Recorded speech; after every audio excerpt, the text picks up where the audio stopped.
Bismillahirrahmanirrahim. Assalamualaikum warahmatullahi wabarakatuh. Dan selamat sejahtera teman isi Zaza. Hari tu Zaza dan Zida dah sambut birthday di Tapah Perak, dan kali ini kami jam sera di Strawberry Cafe pula.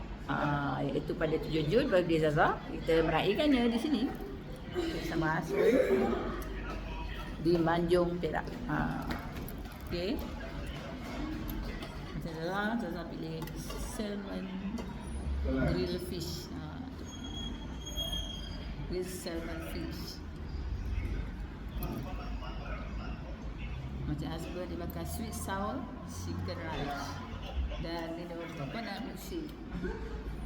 Dan rasa seperti biasa peminat kepada air chocolate snowy. Okeylah, doa yang baik-baik sahaja untuk Zaza di hari birthday dan semoga berjaya dan bahagia sentiasa. Okeylah, kita jumpa di video selanjutnya. Jangan lupa terus subscribe, like, share, komen YouTube kami.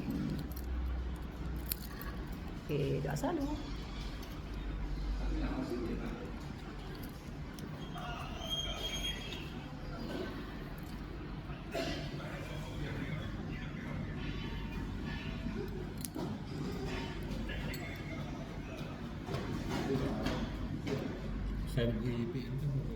Okeylah, kita jumpa di video selanjutnya. Jangan lupa terus subscribe, like, share, komen YouTube kami. Kita taruh selalu.